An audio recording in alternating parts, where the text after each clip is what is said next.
Om Shri Sai Ram, Chapter 39, Baba's Knowledge of Sanskrit. His interpretation of a verse from Gita, construction of the Samadhi Mandir. This chapter 39 deals with Baba's interpretation of the verse from the Bhagavad Gita, as some people believe that Baba has little knowledge of Sanskrit. But by the interpretation of Nana Sahib Chandorkar's query, Hemant Pant refuted that charge in chapter number 50, and as it deals with the same subject matter, it is incorporated in this chapter. Preliminary. Blessed is Shirdi and blessed is Dwarakamai, where Shri Sai lived and moved until he took Mahasamadhi. Blessed are the people of Shirdi, whom he obliged and for whom he lived there. Shirdi was a small village first, but it attained importance on account of his contact and became a Tirtha, holy place of pilgrimage. Equally blessed are the womenfolk of Shirdi. Blessed is their whole and undivided faith in him. They sang the glories of Baba while bathing, grinding, pounding corn, and doing other household work. Baba's interpretation. Nobody believed that Baba knew Sanskrit. One day he surprised all by giving an interpretation of a verse from the Gita to Nana Sahib Chandorkar. A brief account of this matter was written by Mr. B.V. Dev, retired Mamlatar, and published in Maruti in Shri Sai Leela magazine, volume 4, Shrupta Vyashya, page 563. Short accounts of the same are also published in Shri Sai Charters and Sayings, page 61, and in the Wondrous Saint Saibaba, page 36, both by B.V. Narasimhaswamy. Mr. B.V. Dev has also given an English version of this in his statement dated 27/9/1936 and published on page 66 of Devotees' Experiences, part 3 by Narasimhaswamy. As Mr. Dev has got first-hand information about this subject from Nana Sahib himself, we give below his version. Nana Sahib Chandorkar was a good student of Vedanta. He had read Gita with commentaries. He fancied that Baba knew nothing of the Sanskrit text, so Saibaba one day pricked the bubble. These were the days before crowds flocked to Baba. When Baba has individual meetings at the mosque with such devotees, Nana was sitting near Baba and massaging his legs and muttering something under his breath. Baba: Nana, what are you mumbling to yourself? Nana: I am reciting a sloka verse. Baba: What sloka? Nana: From Bhagavad Gita. Baba: Say it loudly. Nana then recited Bhagavad Gita 4:34, which is as follows: Tat vidhi pranipatena pariprashnena sevaya upadekshantite jnanam jnaninastatva darshinah. Baba: Nana, do you understand it? Nana: Yes. Baba: If you do, then tell me its meaning. Nana: It means that making sastanga namaskar, that is prostration, asking the Guru, serving him, learn what this knowledge is. Then those who have attained the real knowledge of the Satvastu, Brahma, will give you Upadesha, instruction of knowledge. Baba: Nana, I do not want this sort of collected purport of the whole stanza. Give me each word, its grammatical force and meaning. Then Nana explained it word by word. Baba: Nana, is this enough to merely make prostration? Nana: I do not know any other meaning for the word pranipat. Then making prostration. Baba: What is pariprashna? Nana asking questions. Baba: What does prashna mean? Nana the same, questioning. Baba: If pariprashna means the same as prashna, that is question, why did Vyasa add the prefix pari? Was Vyasa off his head? Nana: I do not know any other meaning for the word pariprashna. Baba: Seva, what sort of seva is meant? Nana: Just what we are doing to you. Baba: Is it enough to render such service? Nana: I do not know what more is significant by the word seva. Baba, in the next line, Upadekshanti to Jnanam. Can you read any other word in lieu of Jnanam? Nana, yes. Baba, what word? Ajnanam.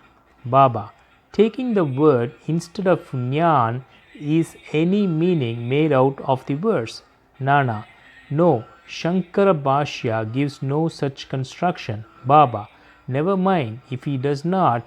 Is there any objection to using the word Ajnan if it gives a better sense? Nana, I do not understand how to construe by placing Ajnan in it.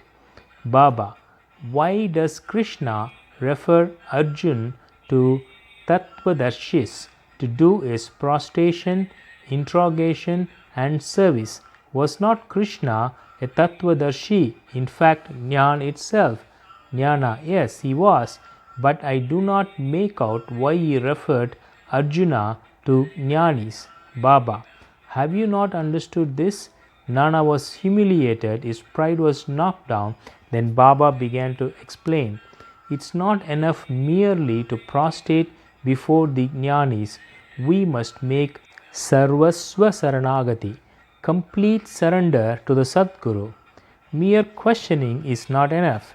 The question must not be made with any improper motive or attitude or to trap the Guru and catch mistakes in the answer or out of idle curiosity. It must be earnest with a view to achieve spiritual progress or liberation. Seva is not rendering service with a feeling that one is free to offer or refuse service. One must feel that he is not the master of the body, but the body is Guru and exists merely to render service to him. If this is done, the Sadguru will show you what the knowledge referred to in the previous stanza is. Nana did not understand what is meant by saying that a Guru teaches Ajnan. Baba, how is Jnan Upadesh, that is, imparting of realization, to be effected? Destroying ignorance is Jnan, of verse OV 1396 of Jnaneshwari, commenting in Gita 1866, says, removal of ignorance is, O Arjun, if dream and sleep disappear, you are yourself. It is like that. Also, OV 83 on Gita, verse 16 says, is there anything different or independent in Jnana besides the destruction of ignorance? Expelling darkness means light. Destroying duality, Dvaita, means non-duality. Advaita. Whenever we speak of destroying Dvaita, we speak of Advaita. Whenever we talk of destroying darkness, we talk of light. If we have to realize the Advaita state, the feeling of Dvaita in ourselves has to be removed. This is the realization of the Advaita state. Who can speak of Advaita while removing in Dvaita state? Unless one gets into that state of non-duality, how can one know it and realize it? Again, the Shishya, disciple, like the Sadguru, is the embodiment of Jnana. The difference between the two lies in the attitude, high realization of Sadguru and his marvelous superhuman sattva, beingness and unrivaled capacity, and Aishwarya Yoga, divine powers. The Sadguru is Nirgun, Sat Chit Anand. He has indeed taken human form to elevate mankind and raise the world, but his real Nirgun nature is not destroyed thereby, even a bit. His existence for reality, divine power, and wisdom remain undiminished. The disciple also is in fact of the same Swarupa, but it is overlaid by the effect of the sanskars of innumerable births in the shape of ignorance, which veils his view that he is Shuddha Chaitanya. See Bhagavad Gita, chapter verse 15. As stated therein, he gets the impressions, I am Jiva, a creative, meek and poor.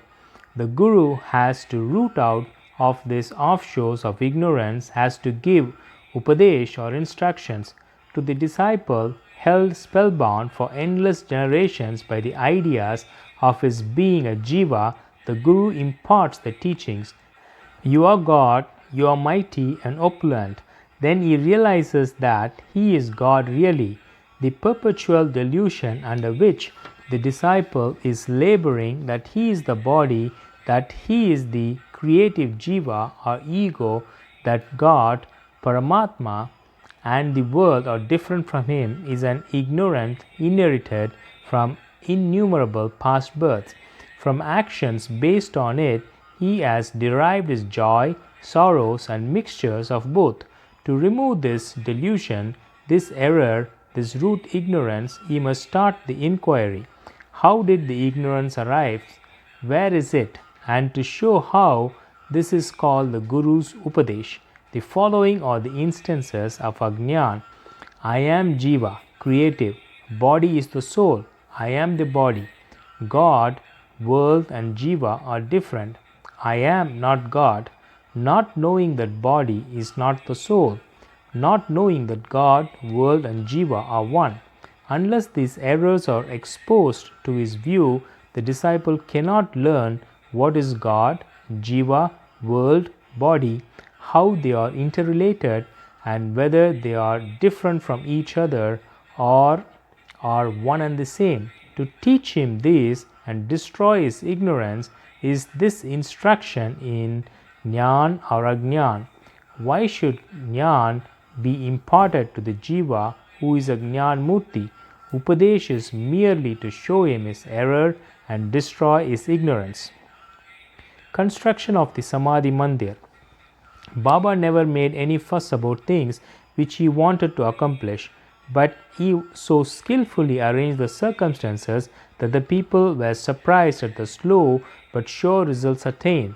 The construction of the Samadhi Mandir is an instant. Shri Ram Bapusaheb Bhuti, a famous multimillionaire of Nagpur, lived in Shirdi with his family. Once an idea arose in his mind that he should have a building of his own there. Sometimes after this, while he was sleeping in Dikshit Wada, he got a vision. Baba appeared in his dream and ordered him to build a Wada with a temple. Shama, who was asleep there, also got a similar vision. When Babu Sahib woke up, he saw Shama crying and asked the latter as to why he was in tears. Shama replied that in his vision, Baba came to him and ordered distinctly, "Build the Wada with the temple, I shall fulfill the desires of all." On hearing the sweet and loving words of Baba, I was overpowered with emotion. My throat was choked, my eyes were overflowing with tears, and I began to cry. Babu Sahib was surprised to see that both their visions tallied. Being a rich and capable man, he decided to build a Wada there and drew a plan with Shama. Madhavrao, Kaka Sahib Dikshit, also approved of it, and it was placed before Baba. He also sanctioned it immediately. Then the construction work was duly started, and under the supervision of Shama, the ground floor, the cellar, and the well were completed. Baba, on his way to and from Lendi, also suggested some improvements. Further work was entrusted to Babu Sahib Jog, and when it was going on, an idea struck Babu Sahib Bhuti's mind that there should be an open space or platform, and in the center the image of Murlidhar, Lord Krishna with the flute, be installed. He asked Shama to refer this matter to Baba and get his consent. The latter asked Baba about this when he was just passing by the Wada. On hearing Shama, Baba gave his consent, saying, "After the temple is complete, I will come there to stay." And staring at the Wada, he added, "After the Wada is complete, we shall use it ourselves. We shall live, move, and play there, embrace each other, and be happy." Then Shama asked Baba whether this was the auspicious time to begin the foundation work of the central room of the shrine. Baba answered in an affirmative. Then Shama got a coconut broken there and started the work. In due time, the work was completed, and an order was also placed for making a good image of Murlidhar. But before it was ready, a new situation turned up. Baba became seriously ill. Babu Sahib became very sad and dejected, thinking that if Baba passed away, his Vada would not be consecrated by the holy touch of Baba's feet, and all his money, about 1 lakh of rupees, would be wasted away. But the words, "Keep me in the Vada," which came out of Baba's mouth just before his passing away, consoled not only Babu Sahib but the one and all. In due time, Baba's holy body was placed and preserved in the central shrine meant for Murlidhar, and Baba himself became Murlidhar, and the Vada thus became the Samadhi Mandir of Saibaba. His wonderful Leela is unfathomable. Blessed and fortunate is Babu Sahib Bhukti, in whose Vada lies the holy and the pure body of Baba.